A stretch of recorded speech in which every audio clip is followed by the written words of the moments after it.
الحمد لله الذي بيده مقاليد الفرج. الحمد لله عدد ما نزل من السماء وعرج،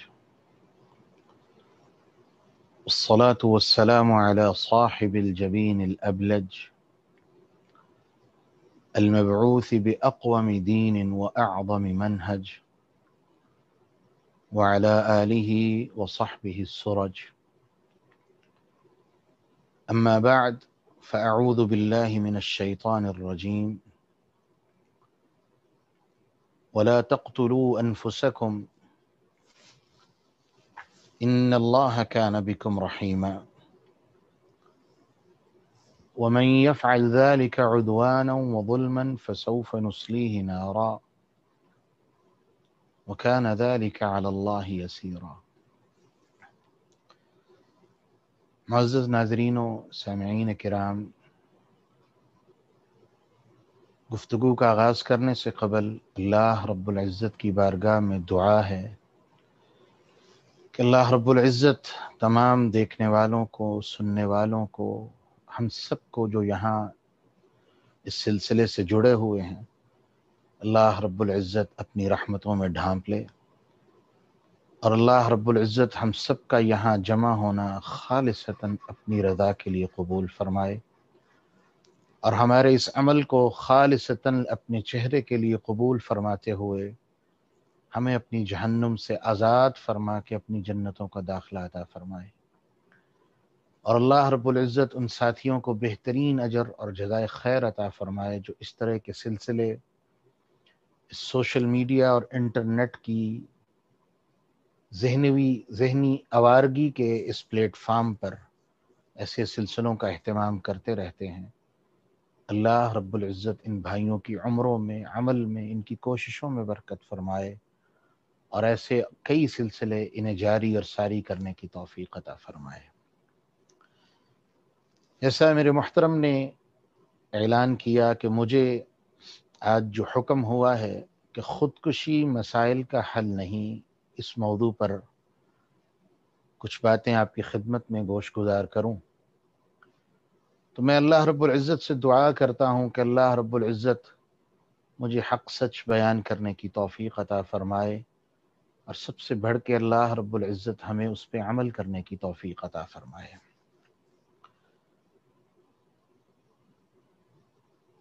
میں ایک واقعے سے اپنی گفتگو کا آغاز کرتا ہوں۔ ڈیرل کارنگی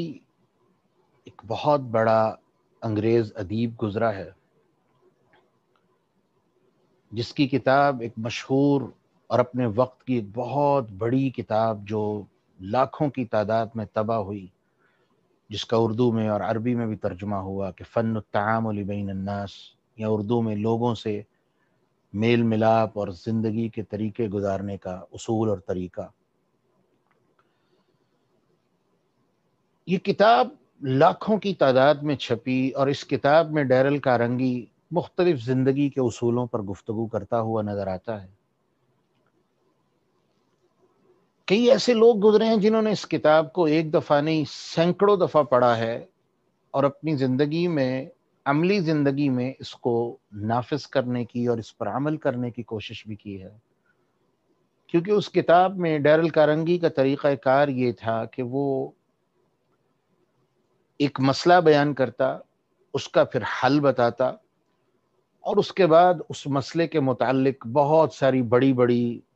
بلکہ میں اگر یہ جملہ کہوں تو شاید غلط نہ ہو، جن کو لوگوں نے بڑا سمجھ لیا ہے، ایسے لوگوں کے قصے اور کہانیاں جیسے لنکن، روز ویلٹ اور اس طرح جو بڑے بڑے امریکی نام ہیں، یا دنیا میں جو بڑے بڑے نام گزرے ہیں جن کو دنیا اپنے آپ میں بڑا سمجھتی ہے، ان کے قصے اور کہانیاں بیان کرتا، ان کی زندگی سے واقعات بیان کرتا، اور پھر بتاتا کہ انہوں نے کس طرح اپنی زندگی کے ان مسائل کا مقابلہ کیا اور وہ کامیاب ہو گئے۔ اللہ کی قدرت دیکھیے کہ لوگوں کو اس کتاب کے ذریعے سے زندگی کے بہت سارے مسائل کا حل بتانے والا یہ شخص ڈیرل کارنگی خود جب یہ مرا تو خودکشی سے مرا۔ عالم عرب کے ایک بہت بڑے ادیب ڈاکٹر محمد بن عبد الرحمن العریفی اپنی کتاب استمتع بحیاتک، زندگی سے لطف اٹھائیں، جس کا اردو ترجمہ بڑا مشہور ہے، اس کے مقدمے میں اسی قصے سے آغاز کرتے ہیں۔ وہ خود کہتے ہیں کہ میں نے ڈیرل کارنگی کی کتاب کو اس کی ایڈوائس کے مطابق، اس کی نصیحت کے مطابق ہر ہفتے میں نئے سرے سے پڑھا، اور ہر دفعہ میں نے اس سے نئی باتیں اخذ کی۔ لیکن کہتے ہیں جب مجھے یہ پتا چلا کہ وہ جب مرا تھا تو خودکشی کی تھی اس نے، تو مجھے ایک لمحے کے لیے اسلام کی عظمت اس جگہ پہ نظر آئی کہ اللہ رب العزت نے یہی جو سارے کام ڈیرل کرنگی لوگوں سے کروا رہا ہے اور ان کو بتا رہا ہے، اور جن شخصیات کو اس نے اپنا موضوع ہدف ٹھہرایا ہے، یہ تو دنیا کے ناکام لوگ تھے، جبکہ ہمارے پاس تو ایک ایسی روشن اور بہترین تاریخ موجود ہے جس کے اندر ہمیں کائنات کی وہ ہستیاں نظر آتی ہیں جن کو اللہ رب العزت نے چنا، اور اپنے دشمنوں نے بھی تسلیم کیا کہ یہ کائنات کے سب سے کامیاب لوگ تھے۔ تو آج ہماری گفتگو کا مرکز و موضوع بھی یہی قصہ اور اسی کے متعلق چیزیں رہیں گی۔ مسلمان کبھی بھی، جو صحیح معنوں میں مسلمان ہے، اسلام کی عظمت کو اور حقانیت کو سمجھتا ہے، وہ کبھی بھی خودکشی نہیں کر سکتا، کبھی بھی اپنے آپ کو اللہ رب العالمین کے منع کردہ اس طریقے سے اپنی زندگی کے خاتمے کی طرف نہیں جائے گا۔ بلکہ خودکشی کس شخص کا کام ہے؟ جو ایک مایوس انسان ہے، جو ایک ناکام اور ہارا ہوا انسان ہے۔ میں آج جب اس موضوع پر ریسرچ کر رہا تھا تو بنیادی طور پر جو دنیا کے بڑے بڑے مواقع نے اور کتابوں میں جمع کرنے والے لوگوں نے خودکشی کے جب اسباب کو ذکر کیا، تو بنیادی طور پر دو بنیادی اور مین اور بڑے اسباب سامنے آئے۔ نمبر ایک، کہ وہ بندہ دنیا کے مسائل اور معاملات سے اس قدر تنگ آ چکا تھا کہ اس نے اپنے آپ کو مار دے کے یہ تصور کر لیا کہ شاید میں دنیا کی اس مصیبت سے نکل کے اپنی اگلی زندگی میں آسانی کے لیے چلا جاؤں، میری اگلی زندگی میں میرے لیے آسانی ہو جائے۔ اور دوسرا سبب وہ یہ کہ انسان کسی بیماری میں اور تکلیف میں مبتلا ہے،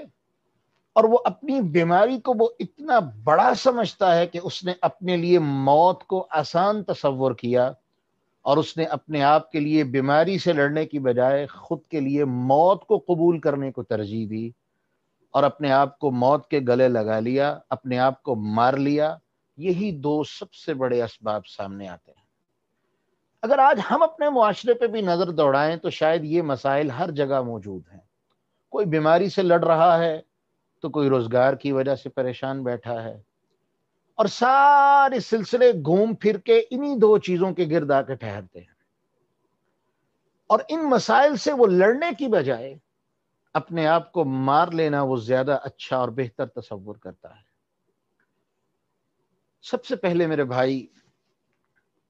جو مومن بندہ ہے اس وقت اس رستے کا اختیار کرتا ہے جب اللہ رب العالمین سے وہ مایوس ہو جاتا ہے۔ سیدنا یوسف علیہ السلام کے والد نے کتنے سال اپنے بیٹے کے فراق میں گزارے، اپنے بیٹے کی جدائی میں گزارے، اور وہ بیٹا جو ان کو جان سے زیادہ عزیز، آج کی تاریخ میں شاید کوئی ایسی مثال ملے کہ کوئی باپ اپنے بیٹے کی جدائی میں اس قدر رویا ہو کہ اس کی آنکھوں کی بینائی چلی جائے، اس کی حالت اور کیفیت اس طرح سے ہو جائے کہ جیسے وہ دنیا میں ہی نہ ہو، حتیٰ کہ اس کی اپنی اولاد اس کو کہتی ہو یا اسفا علی یوسف۔ جب وہ باپ یہ بات کہتا ہو تو اس کی اولاد اسے کہتی ہو کہ ابا جان، آپ تو یوسف کا ذکر کر کر کے اپنے آپ کو تباہ و برباد کر لیں گے، ہلاک کر لیں گے، اتنا غم اور تکلیف۔ لیکن وہ باپ بھی اپنے بیٹوں کو ایک وقت یہ نصیحت کرتے ہوئے نظر آتا ہے، یا بنی اذهبوا فتحسسوا یوسف واخیہ ولا تیأسوا من روح اللہ انہ لا ییأس من روح اللہ الا القوم الکافرون۔ میرے بیٹو جاؤ، جاؤ جا کے یوسف کو بھی ڈھونڈو، جاؤ جا کے اس کے بھائی کو بھی ڈھونڈو، اور اللہ کی رحمت سے اور اس کے فضل سے کبھی مایوس مت ہونا۔ انہ لا ییأس من روح اللہ الا القوم الکافرون۔